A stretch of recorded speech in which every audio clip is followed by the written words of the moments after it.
छोटा चूहा बिस्तर पर थपथपाने लगा। तभी माँ आई और उसे एक प्यारी सी पप्पी दी। अगले दिन सुबह जब वह उनींदी आंखों से दरवाजा खोला, छोटी मेज पर चढ़कर भाई के साथ ब्रश करने और कुल्ला करने लगा, जब तक कि माँ ने जोर से चिल्लाया। फिर वह अलमारी से उतरा और नीचे जाने की तैयारी करने लगा, लेकिन तभी बड़े भाई ने उसकी पोशाक खींचकर उसे एक गंदे कपड़े के साथ फेंक दिया, जो सीधे नीचे पहली मंजिल पर जा गिरा। माँ ने बिना ध्यान दिए कपड़े उठाए और वॉशिंग मशीन में डाल दिए, जिससे छोटा चूहा भी उसमें बंद हो गया।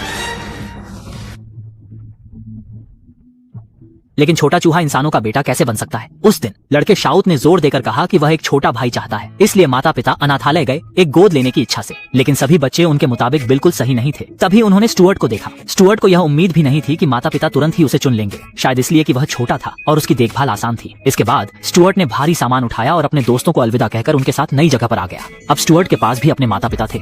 हालांकि जब उसने मेज पर चढ़ने की कोशिश की, सफेद बिल्ली उस पर दौड़ पड़ी और स्टुअर्ट को अपने मुंह से पकड़ लिया। लेकिन सौभाग्य से माता पिता ने तुरंत उसे बचा लिया। उन्होंने सफेद बिल्ली को डांटा, जिससे वह स्टुअर्ट को और ज्यादा नापसंद करने लगी। उसी वक्त बेटा शाउत घर लौटा, जो सुबह से ही अपने अपनाए गए छोटे भाई को देखने के लिए उत्सुक था। स्टुअर्ट ने मुस्कुराते हुए भाई शाउत को अभिवादन किया, लेकिन जब उसने देखा कि उसका नया भाई एक चूहा है, तो वह बेहद निराश हुआ, क्योंकि वह ऐसा भाई चाहता था जो उसके साथ खेले, न कि एक चूहा जो कुछ भी करने में सक्षम नहीं था। वह मायूस होकर अपने कमरे में चला गया। उस रात अचानक दरवाजा खुला और सफेद बिल्ली अंदर आ गई।